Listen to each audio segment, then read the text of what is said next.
नमस्कार दोस्तों। आज हम एक नया अध्याय शुरू करने जा रहे हैं। उस अध्याय का नाम है जैव प्रक्रम। तो चलिए जानते हैं कि इस अध्याय में हम क्या क्या जानने वाले हैं। तो सबसे पहले हम बात करेंगे सजीव तथा निर्जीव की। उसके बाद हम बात करेंगे आणविक गतियों के बारे में और फिर हम जानेंगे कि आखिर जैव प्रक्रम होता क्या है। और आखिरी में हम एक सवाल को देखेंगे, जो सवाल है कि विषाणु सजीव है या फिर नहीं। और ये बहुत ही मजेदार सवाल है क्योंकि दरअसल इसका कोई उत्तर है ही नहीं। तो चलिए शुरुआत करते हैं सजीव तथा निर्जीव को जानते हुए। अब हमने बचपन में पढ़ा था कि सजीव चीजें वो होती हैं जो चल सकती हैं, जैसे कि हम चल सकते हैं तो हम सजीव हैं। उसी तरीके से जो चीजें खेल सकती हैं, जैसे कि हम खेल सकते हैं तो हम सजीव हैं। वहीं पर जो चीजें बात कर सकती हैं, चल फिर सकती हैं, वो सारी चीजें सजीव होती हैं। परंतु अगर हम इस उदाहरण को देखें और इस तरीके से सजीव या निर्जीव में अंतर बताएं, तो अगर हम पेड़ की बात करेंगे तो पेड़ की बात करने पे हमें पता चलता है कि पेड़ बात तो कर ही नहीं सकते, ये खेल भी नहीं सकते और ना ही ये चल सकते हैं। तो हमने जो बचपन में पढ़ा था सजीव और निर्जीव के बारे में, उसके हिसाब से तो पेड़ निर्जीव हो गया। परंतु हम जानते हैं कि पेड़ निर्जीव नहीं होता। तो अब इससे हमें पता क्या चलता है? इससे हमें पता चलता है कि दिखाई देने वाली जो गति होती है वो जीवन को परिभाषित लक्षण के लिए पर्याप्त नहीं होती। तो यानी कि हमें कोई और लक्षण चाहिए जिन लक्षण के आधार पर हम बता सकें कि कोई सी चीज सजीव है या फिर नहीं है। तो यहीं पर जीवन के परिभाषित लक्षण के लिए आणविक गतियां अधिक आवश्यक हो जाती हैं। अब यहाँ पर सवाल ये आता है कि आखिर आणविक गतियां कहते किसे हैं, आखिर ये होती क्या है। तो चलिए जानते हैं एक उदाहरण से। अगर हम कोई खाना खाते हैं तो वो खाना पच जाता है और पचने के बाद क्या होता है, हमारे शरीर को उससे ऊर्जा की आपूर्ति होती है। अब ऐसा तो है नहीं कि हम खाना को खुद पचाते हैं, दरअसल हम तो बस खाने को खाते हैं और वो अपने आप ही पच जाता है और हमारे शरीर को उससे ऊर्जा भी मिल जाती है। अब ये होने के लिए हमारे शरीर में बहुत सारी गतियां होती हैं। दरअसल ये जो गतियां होती हैं इन्हें ही कहा जाता है आणविक गतियां। ये गतियां हमारे जीवन के लिए बहुत ही ज्यादा महत्वपूर्ण होती हैं। चलिए जानते हैं कि ऐसा क्यों होता है। दरअसल जैसा कि हम जानते हैं सजीव की संरचना सुसंगठित होती है। उनमें उत्तक होते हैं, उत्तकों में कोशिकाएं होती हैं और कोशिकाओं में छोटे छोटे घटक होते हैं, जैसे कि केंद्रक या फिर झिल्लियां आदि। तो अब होता क्या है कि सजीव की यह संगठित एवं सुव्यवस्थित संरचना समय के साथ साथ पर्यावरण के प्रभाव के कारण विघटित होने लगती है। अब कोई चीज विघटित होती है तो उसे मरम्मत की जरूरत होती है। इस तरीके से जो हमारे शरीर की ये कोशिकाएं होती हैं, इन्हें भी अनुरक्षण की आवश्यकता होती है और मरम्मत की आवश्यकता होती है, क्योंकि ये सभी संरचनाएं अणुओं से बनी होती है। अतः उन्हें अणुओं को लगातार गतिशील बनाए रखना चाहिए और इसीलिए जो आणविक गतियां होती हैं वो बहुत ही ज्यादा महत्वपूर्ण हो जाती हैं हमारे जीवन के लिए। उदाहरण के लिए हमारे शरीर में एक आणविक गति होती है हमारे रक्त का बहाव। अब जैसा कि हम जानते हैं हमारे रक्त के अंदर लाल रक्त कोशिकाएं होती हैं, सफेद रक्त कोशिकाएं होती हैं और प्लाज्मा होता है। अब यहाँ पर होता क्या है कि हमारा जो रक्त होता है वो हमारे शरीर के हर एक कोशिकाओं से जुड़ा हुआ होता है। और मान लीजिए अगर हमें कोई दवाई लेनी होती है या फिर कोई इंजेक्शन लेना होता है तो वो भी हमारी नसों में ही दिया जाता है, क्योंकि जो हमारा रक्त है वो हमारे शरीर के हर एक कोशिका से जुड़ा हुआ है और जो दवाई या फिर इंजेक्शन है वो हमारे हर एक कोशिका तक पहुंचा सकता है।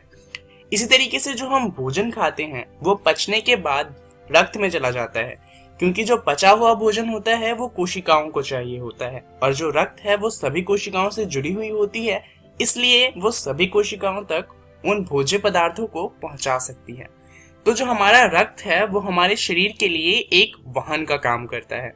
दरअसल इसे कहा जाएगा एक अनुरक्षण प्रक्रम, क्योंकि यहाँ पर पूरा एक प्रोसेस है किसी काम को करने के लिए। तो सवाल ये आता है कि आखिर सजीवों में अनुरक्षण के ये प्रक्रम है कौन कौन से। तो चलिए खोजते हैं इन प्रक्रम के बारे में कि आखिर ये कौन कौन से हैं। दरअसल अगर हम किसी जीव की बात करें तो जीवों का जो अनुरक्षण कार्य होता है वो निरंतर होना चाहिए। यह उस समय भी चलता है जब वो कोई विशेष कार्य नहीं कर रहे होते। उदाहरण के लिए जब आप सो रहे होते हैं तो हम कोई कार्य नहीं कर रहे होते, परंतु उस समय भी हम सांस ले रहे होते हैं और हमारा दिल धड़क रहा होता है, क्योंकि जो हमारा शरीर है वो अनुरक्षण का कार्य कर रहा होता है और उसे ये उस टाइम पर भी करना होता है। वे सभी प्रक्रम जो सम्मिलित रूप में अनुरक्षण का कार्य करते हैं उन्हें कहा जाता है जैव प्रक्रम। दरअसल जैव प्रक्रम बहुत तरीकों के होते हैं, परंतु अगर हम बहुत ही ज्यादा महत्वपूर्ण जैव प्रक्रमों की बात करें तो ये हैं कुल 4। चलिए जानते हैं कि ये चारों कौन से हैं। सबसे पहले आता है पोषण। पोषण में होता क्या है कि जो हम खाना खाते हैं उससे हमें पोषण मिलता है और इसके अंदर पाचन होता है। दरअसल जो हम खाना खाते हैं वो हम भोजन के रूप में लेते हैं और जो हमारा शरीर होता है वो उसको बाद में पचा देता है और पचने के बाद जो हमारा भोजन होता है उससे हमें ऊर्जा की चीजें मिल जाती हैं, जिससे हमारी कोशिकाओं को ऊर्जा मिलती है और वो अपना काम अच्छे से कर सकती है। दूसरा प्रक्रम है श्वसन का। इसके अंदर होता क्या है कि हम सांस लेते हैं और जो कोशिकाएं होती हैं उनमें ऑक्सीजन का आदान प्रदान होता है। दरअसल हमें कई बार क्या लगता है कि श्वसन और सांस लेना दोनों एक ही बात है, परंतु सांस लेने का मतलब होता है ऑक्सीजन को बाहर से हमारे फेफड़ों तक ले जाना और कार्बन डाइऑक्साइड को फेफड़ों से बाहर निकालना।